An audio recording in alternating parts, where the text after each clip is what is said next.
సనాతన ధర్మమే మా లక్ష్యంగా ముందుకు సాగుతామని రాష్ట్రీయ హిందూ వాహిని సంఘటన మహిళా విభాగం రాష్ట్ర అధ్యక్షురాలు రుద్రరాజు శ్రీదేవిరాజు పిలుపునిచ్చారు. తిరుపతి ప్రెస్ క్లబ్ లో శుక్రవారం మీడియా ముందు ఆమె మాట్లాడుతూ హిందూ ధర్మాన్ని కాపాడుకునే కోణంలో తమ సంస్థ ద్వారా ఎవరు వచ్చినా అందరినీ కలుపుకొని పోతామని తెలియజేశారు. ఇలా వచ్చిన వారిలో రాష్ట్ర యువ అధ్యక్షురాలుగా సంఘం రాజు అశ్విని వర్మ, రాష్ట్ర అధ్యక్షులుగా వీరనాగ మల్లయ్య, జిల్లా సహాయ కార్యదర్శిగా గుండ్రాజు వెంకటేశ్వర్లు తదితరులకు పదవులు కట్టబెట్టి హిందూ ధర్మాన్ని కాపాడే దిశలో ముందుకు నడుస్తున్నామన్నారు.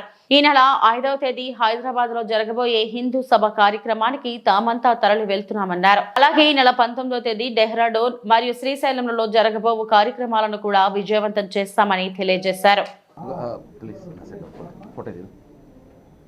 దాస్ మహారాజ్ అనే వ్యక్తి ఆధ్వర్యంలో ఆయన ముఖ్య సంరక్షకులుగా ఉన్నారు. అలాగే జాతీయ అధ్యక్షులుగా రమేష్ చంద్ర ద్వివేది, జాతీయ కార్యదర్శిగా నవీన్ చంద్ర శుక్లాజీ వీళ్ళ ఆధ్వర్యంలో వీళ్ళ నేతృత్వంలో ఇక్కడ మాకు అపాయింట్మెంట్ ఇవ్వడం జరిగింది. ఇక్కడ మహిళా విభాగం అధ్యక్షురాలు ఉపాధ్యక్షులుగా వీర నాగమల్లయ్య ఆయనకి నేను ఇస్తున్నాను. పేరు సుకుమార్. నేను రాష్ట్రీయ హిందూ వాహిని సంఘటన్ అనే ఆర్గనైజేషన్కి అధికార ప్రతినిధిగా ఉన్నాను. ఇక్కడ ఈ రాష్ట్రీయ హిందూ వాహిని ఆధ్వర్యంలో తిరుపతి నుంచి శ్రీరామ రథయాత్ర మార్చిలో ప్రారంభమవుతుంది. ఇందుకు గాను ఇక్కడ కమిటీలు ఏర్పాటు చేయడం జరుగుతుంది. ఇందులో భాగంగా మహిళా విభాగం అధ్యక్షురాలుగా శ్రీదేవి గారిని నియమించడం జరిగింది. ఇప్పుడు ప్రస్తుతము అశ్విని గారిని మహిళా విభాగంలో యువ మోర్చా దానికి రాష్ట్ర అధ్యక్షురాలుగా నియమించడం జరుగుతుంది. అశ్విని గారు ప్లస్ శ్రీదేవి గారు మహిళా విభాగానికి రాష్ట్ర అధ్యక్షురాలుగా ఉన్నారు. ప్లస్ సారు రాష్ట్ర వైస్ ప్రెసిడెంట్గా నియమించడం జరుగుతుంది. అలాగే వెంకటేశ్వర్ల గారు, అతను కూడా నాగమల్లయ్య గారు, వీర నాగమల్లయ్య గారు వైస్ ప్రెసిడెంట్గా నియమించడం జరుగుతుంది. అలాగే సార్ ఆల్రెడీ డిస్టిక్ వైస్ ప్రెసిడెంట్గా ఉన్నారు శంకర్ రాజు గారు. అలాగే వెంకటేశ్వర్ల గారు డిస్టిక్ వైస్ ప్రెసిడెంట్గా నియమించడం జరుగుతుంది. ప్రధానంగా రాష్ట్రీయ హిందూ వాహిని సంఘటన అయోధ్య కేంద్రంగా ఏర్పాటైంది 6 నెలల క్రితం.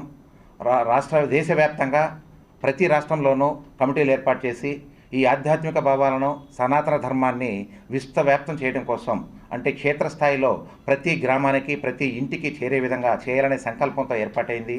ఏ పార్టీలకు అతీతంగా ఈ సంస్థ యొక్క ఎజెండా ఒకటే, ఆధ్యాత్మిక భావాలను సనాతన ధర్మాన్ని హిందూ భావజాలాలను క్షేత్రస్థాయిలో తీసుకెళ్లడం. తర్వాత తిరుపతి కేంద్రంగా ఈ మార్చి మాసంలో ఈ శ్రీరామ రథయాత్రను ప్రారంభించడం జరుగుతుంది. ఈ కార్యక్రమానికి ముఖ్య అతిథులుగా యోగి ఆదిత్యనాథ్ గారిని ఆహ్వానించడం జరిగింది. అలాగే తెలుగు రాష్ట్రాల ముఖ్యమంత్రి వర్యులు నారా చంద్రబాబు నాయుడు గారిని, రేవంత్ రెడ్డి గారిని కూడా ఆహ్వానించడం జరుగుతుంది. వీరితో పాటు 2 రాష్ట్రాల గవర్నర్లు, సభాపతులు, ఉపసభాపతులు వీళ్ళందరూ కూడా ఆహ్వానిస్తున్నాం.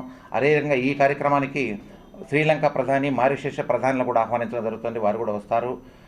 శ్రీలంకలో కూడా అయోధ్య రామ మందిరం నిర్మాణం చేపట్టడం జరుగుతుంది. అది ఈ సంస్థ ఆధ్వర్యంలోనే జరుగుతుంది. కాబట్టి ఈ కార్యక్రమానికి మనమంతా కూడా ఆధ్యాత్మిక కేంద్రం తిరుపతి కేంద్రంగా ప్రారంభించి దిగ్విజయం చేయాలనే సంకల్పంతో కమిటీలు ఏర్పాటు చేయడం జరుగుతుంది. ఇందులో భాగంగా భవిష్యత్తులో కూడా కార్యక్రమాలన్నీ కూడా ఎప్పటికప్పుడు మీకు తెలియపరుస్తూ ఉంటాం. ఇక్కడ మన విలేకరులందరూ కూడా సంపూర్ణ సహాయ సహకారాలు అందించి ఈ యొక్క భక్తి భావాలను విశ్వవ్యాప్తం చేయడం కోసం మేమంతా కృషి అందిస్తారని ఆశిస్తూ మహిళా విభాగం అధ్యక్షురాలు శ్రీదేవి పేరున ధన్యవాదాలు తెలుపుకుంటూ, ముఖ్యంగా ఈ సనాతన ధర్మం కోసం రాష్ట్రీయ హిందూ ధార్మిక సంస్థ ఇది యోగి ఆదిత్యనాథ్ గారి నియోజకవర్గంలో ఆయన రాష్ట్రంలో ఇది ఏర్పడడం జరిగింది. అయోధ్య నుంచి ఇది స్టార్ట్ అయింది. ప్రపంచవ్యాప్తంగా కూడా ఎవరైనా ఆధ్యాత్మిక భావాలతో ఉన్నవాళ్ళు ఖచ్చితంగా సనాతన ధర్మం కోసం పాటుపడతాము, ధర్మం ప్రతి ఒక్క మనిషిలోకి తీసుకెళ్తాము. మన హిందూ ధర్మం గురించి ప్రతి ఒక్క దగ్గర దేశవ్యాప్తంగా ప్రచారం చేసేదానికి ఎవరు ముందుకు వచ్చినా కూడా ఈ కమిటీలో తీసుకోవడం జరుగుతుంది. అలాగే ఈ నెలలో 8వ తారీఖు శ్రీశైలంలో ఒక మీటింగ్ జరుగుతుంది, ఆధ్యాత్మిక మీటింగ్ ఒకటి జరుగుతుంది. ఆ తర్వాత ఈ నెలలోనే మళ్ళీ 19వ తారీఖు డెహ్రాడూన్లో మళ్ళీ ఒక సాధువులు, సన్యాసులు, అలాగే ఆధ్యాత్మిక భావాలు ఉన్నటువంటి ప్రతి ఒక్కరు కూడా ఈ కమిటీలో ఉన్నటువంటి వాళ్ళు కూడా నేషనల్ లెవెల్లో అందరూ కూడా వచ్చి ఈ కమిటీకి ఫ్యూచర్లో రాముడి మన తిరుపతి నుంచి అయోధ్యకి రథయాత్ర ఎలా ప్రారంభమవుతుంది, దాని పూర్వపరాలు ఆ రోజు డెహ్రాడూన్లో చర్చించడం జరుగుతుంది. దీన్ని ఎలా రామరాజ్యం మనకి మళ్ళీ ఎలాగా పునఃప్రతిష్ఠ చేయాలి, ప్రతి ఒక్కరిలో కూడా మన రామాయణం గురించి కానీ, అలాగే మహాభారతం గురించి కానీ, ఇతిహాసాల గురించి కానీ, ఇవన్నీ కూడా చాలామంది ఇప్పుడు ఉన్నటువంటి పిల్లలు మర్చిపోతున్నారు.